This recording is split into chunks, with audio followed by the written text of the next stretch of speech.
Katanya disuruh menyerahkan sama Tuhan segala kekhawatiran, tetapi masalah persoalan tetap datang.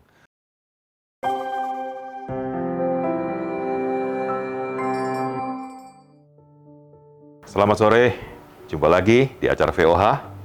Saudaraku, di dalam 1 Petrus 5 ayat 7, firman Tuhan berbunyi begini.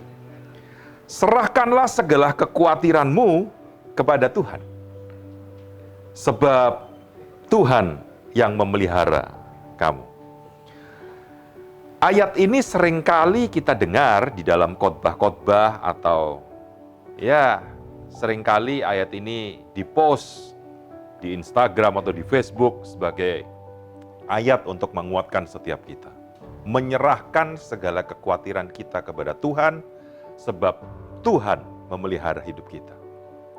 Ada sebagian yang sudah hafal ayat ini. Nah, saudaraku, mari kita renungkan ayat ini. Bahwa pandangan atau pengertian yang salah tentang ayat ini adalah seperti ini. Ini yang saya sering dengar ya, dan bahkan dulu saya juga melakukan hal ini. Ternyata ini adalah pandangan yang keliru atau pandangan yang salah dari kebenaran ayat firman Tuhan ini. Apa pandangan itu? Pandangan ini begini. Kalau kita sudah menyerahkan segala kekhawatiran kita sama Tuhan, itu artinya Tuhan meniadakan masalah yang ada di dalam setiap kita. Itu pandangan pertama. Jadi kalau kita sudah berdoa, kita sudah menyerahkan segala kekhawatiran kita sama Tuhan, Dia angkat segala kekhawatiran, beserta masalah-masalah, persoalan, tekanan hidup kita, Dia angkat, jadi kita bebas dari masalah atau tekanan kehidupan kita. Bebas masalah. Pengertian yang pertama. Pengertian yang kedua adalah, kalau kita sudah berdoa dan kita sudah melakukan ini, menyerahkan segala kekhawatiran kita sama Tuhan, pengertian yang salah adalah Dia membuat hidup kita berjalan mulus.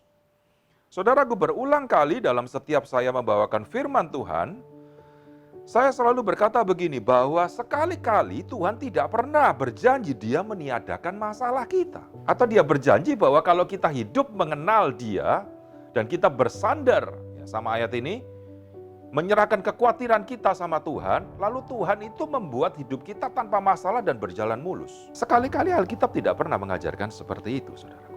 Nah, makanya saya katakan dari awal, ini adalah pandangan yang salah kalau kita berprinsip bahwa kalau kita sudah menyerahkan kekhawatiran kita sama Tuhan, lalu segala-galanya menjadi sangat baik dan kita hidup dengan tenang, kita hidup tanpa masalah. Oke, sekarang kita lihat. Lalu apa artinya? Kok kita disuruh jangan khawatir, serahkan segala kekhawatiranmu. Itu kan artinya kan jangan khawatir. Kenapa kita dibilang jangan khawatir? Dia memelihara hidup kita. Lalu apa sih artinya pemeliharaan Tuhan? Pemeliharaan Tuhan artinya begini, bukan tidak ada masalah. Dengar baik-baik, arti pemeliharaan Tuhan itu bisa dinyatakan begini. Kita tetap kena masalah. Namanya orang hidup kok. Sering saya bercanda, tapi ya juga bukan bercanda. Kalau kita tidak mau kena masalah, waktu kita mati, bebas masalah. Betul ya? Setuju ya? Jadi kalau sementara kita hidup, pasti kita hadapi masalah. Pemeliharaan Tuhan begini, bahwa apapun masalah yang kita hadapi, Dia tetap pelihara kita. Pernah tidak kita pikirkan begini, aku hadapi masalah, aku hadapi tekanan, tetapi kita tetap dalam keadaan sehat, kita dipelihara Tuhan.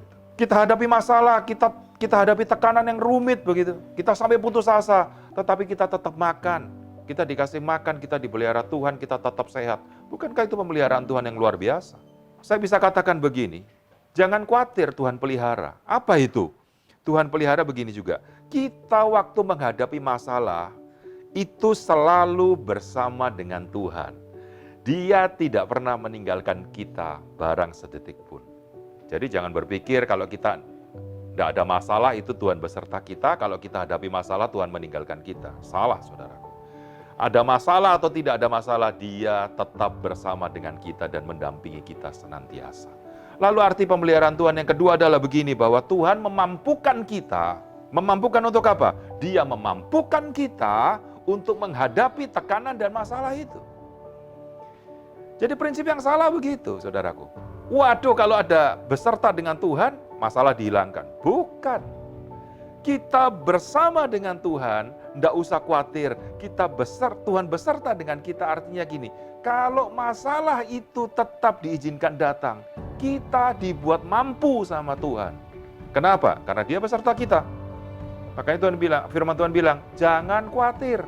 Dia beserta kita, Dia beri kemampuan kepada setiap kita, supaya kita bisa melangkah dan berjalan di atas masalah. Dan biarlah ini menguatkan setiap kita supaya kita tidak salah paham dengan ayat ini yang seringkali kekristenan salah paham dengan ayat ini yang pada akhirnya kita kecewa sama Tuhan. Katanya disuruh menyerahkan sama Tuhan segala kekhawatiran, tetapi masalah persoalan tetap datang. Dan biarlah ini menjadi berkat, membuat pengertian kita berubah, bahwa tetap ada masalah, tapi pemeliharaan Tuhan tidak pernah habis atas hidup kita. Dia memberkati kita, kesehatan kita dijaga, Dia memberi makan kepada setiap kita dengan pemeliharaannya. Dia memampukan kita untuk menghadapi masalah itu dan Dia tidak pernah meninggalkan kita waktu kita menghadapi masalah itu. Sehingga hari-hari kita boleh berpikir, masalah boleh ada, tetapi bersama Tuhan kita mampu menyelesaikan dan melewatinya. Tuhan Yesus memberkati kita semua. Selamat sore.